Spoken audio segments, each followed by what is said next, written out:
Welcome back to Great War Story, and a bit of a digression today. Every other episode has been somehow connected to my grandfather's story. The only connection to my grandfather in this case is that he started me obsessing about World War One and following his story, and that contributed to me really liking this band. The band is called Sabaton. There are the five members in the background, and I've called them the Great War Rock Band, and you'll see why in just a moment. Now, the story of how I discovered them was kind of unusual or weird because, as I've mentioned in another episode, my father was Welsh. And in the movie Zulu, most of the soldiers fighting the Zulus at Rorke's Drift are Welsh, and they sing this Welsh song, Men of Harlech. And I was looking on YouTube to try to find the clip where there was, well, the men singing this Welsh anthem. And instead, I stumbled upon a different kind of music track using the movie footage of the battle, but instead with this rock music playing in the background. And at first I didn't know what to make of it, but it dawned on me that the lyrics seemed to match. I thought it was quite weird. News that came that morning told that the main force had been slain, chance for peace and justice gone, and all the talks had been in vain. A prince had been offended, and he has gone the path of war. Now the 1,500 men are dead and the Zulus at the door. Zulus attack, fight back to back, show them no mercy and fire at will, kill or be killed, and so on and so on. And I thought, this is odd. Like, there's plenty of these kind of YouTube clips where people just put some random rock music in the background, but this was strange and it got me digging. What exactly is this band Sabaton, and why are they singing about Rorke's Drift? And it wasn't long after that that they released a new album in July of 2019, and it was called The Great War. And every track on it was themed around World War One. Well, as you can imagine, I was quite excited about this since I was so heavily invested in researching World War One. And you can see their tracks. Future of Warfare, mostly about tanks. Seven Pillars of Wisdom, that's Lawrence of Arabia. 82nd All the Way, that's what became the, what are they called, the airborne? The ones with AA on their shoulder sleeves. Anyway, the AA originally stood for All American. Attack of the Dead Men, that was about the Russians fighting the Germans on the east. Devil Dogs, that was about the Marines arriving. Red Baron, that's obvious. Great War, well, that's just about the whole thing in general. Ghost in the Trenches was about a Canadian First Nations, that's what they call their native people. Yeah, First Nations, a Canadian First Nations sniper. Fields of Verdun, well, Verdun, obviously. The end of the war to end all wars, obvious. And in Flanders Fields was this choral choir piece instead of rock music. And I really like this album. And that got me digging for other things related to World War One. They had a much earlier album called The Art of War, and they had this powerful song, The Price of a Mile, which is probably the closest they get to covering the New Zealanders, because it's about the Battle of Passchendaele, which is what everybody imagines for World War One: the mud and the barbed wire and the machine guns and the huge numbers of casualties. And the New Zealanders lost more men in one day of the Battle of Passchendaele than they lost on any other day in New Zealand history.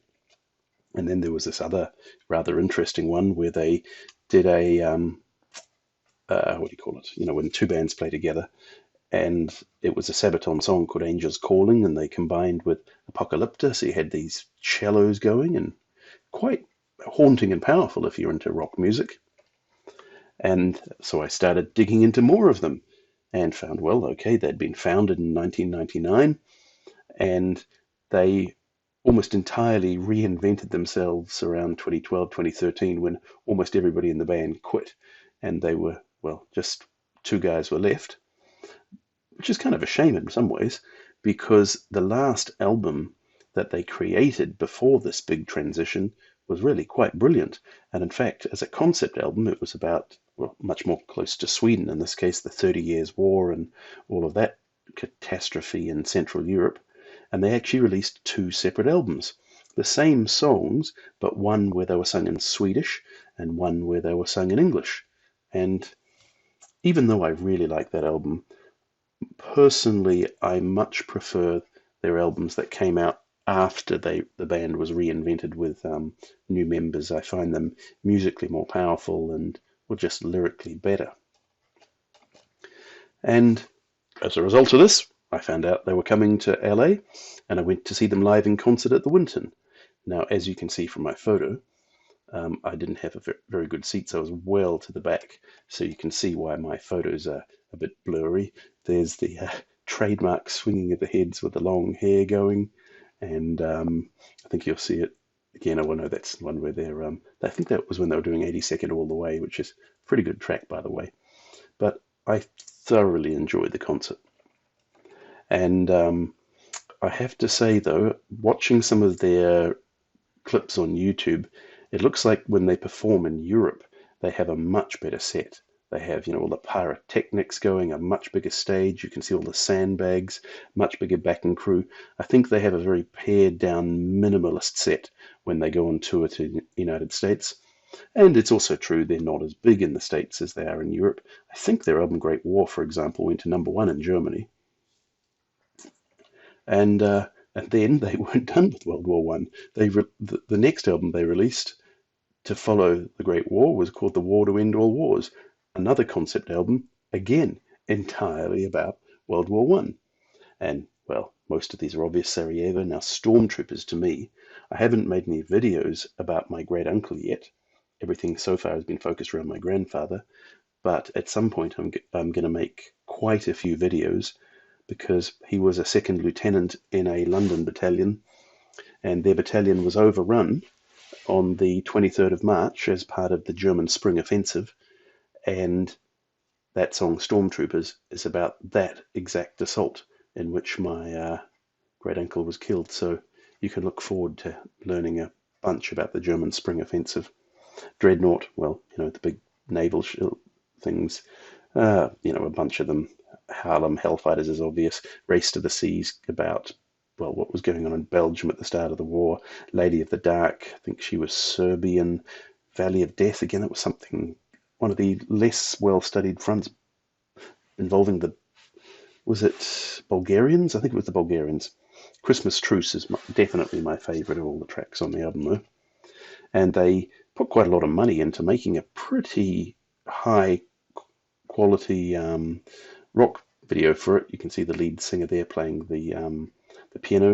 It actually starts with, I think it's Carol of the Bells, and then blends into a rock song about the Christmas truce, this famous incident that happened Christmas 1914 when all the guys were in the trenches, but then had an unofficial truce and came out of the trenches into no man's land and played soccer and all of those kind of things. Well worth checking out. And they're not done with World War One. Just this month, I think it was, they released a brand new World War One song called 1916. Now, it took me a little while to realize this was actually a cover, a remake of a Motorhead song that was released in 1991. And actually, in their movie film clip to go with the song, you can actually see some of the members of Motorhead are actually there. So it's a real homage to Motorhead. And again, they obviously spent a lot of money getting very high production values in this video. And it's quite a haunting and sad song. It's about those Pals battalions, the Friends battalions. They were all recruited in the same town, the same neighborhood. They all knew each other. And of course, if that battalion suffered heavy casualties, it would be a crippling blow to that working class neighborhood in England. And just to fulfill my fantasy of the ideal band, what have we got? We've got a band that only sings about military history, and mostly focuses on World War One. Sometimes I feel like it was somebody knocked me on the head, and then I hallucinated a band that was exactly the kind of band that I would want to exist, but of course in real life never actually would exist.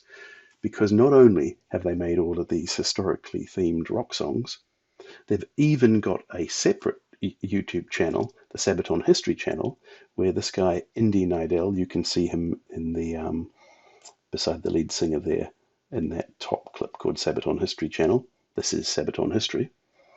and he talks about the history behind every song. And he will interview the band members about some of their inspiration, and he'll talk about the actual history. Well, you can see down the bottom, he's talking about the stormtroopers, and he's talking about that female Serbian, and what else has he got? Sarajevo, what was the Valley of Death? Yeah, I think it was involving the Bulgarians, and Dreadnought, a thing about that. And Indy Nidell even cameos occasionally in their rock videos.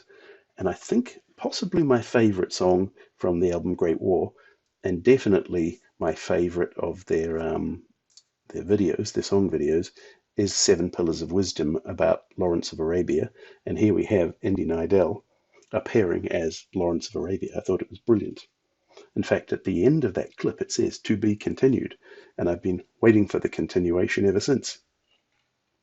Now, since I've been talking all about Sabaton and I'm worried that they might get upset with me for using a bunch of their images and clips, I'm just going to give them a little bit of free advertising here. They have a website, sabaton.net, and yes, of course, they sell lots of band merch. I bought a hoodie. It's got Bismarck on it. It's just got the swordfish attacking with the torpedoes. And anyway, I've bought a bit of Sabaton merch over the years, and you can see t-shirts and mugs and even vinyl albums and so on. I mean, if you're interested, you can go there, but mostly I'm putting that there to make them happy and make them not angry with me for creating a YouTube clip like that. And I don't see any reason why they wouldn't, because, well, I really like their music and I highly recommend it. But again, on the same note, normally for a clip like this, you'd expect me to actually play some of their music, but I've heard scary things about you getting copyright infringement notices the moment you play anybody's music, so I've steered clear of that. But you can, of course, follow the links or go to it, look up any of these songs that I've just pointed out to you, and, well, find them for yourself. And that's all I have for you today.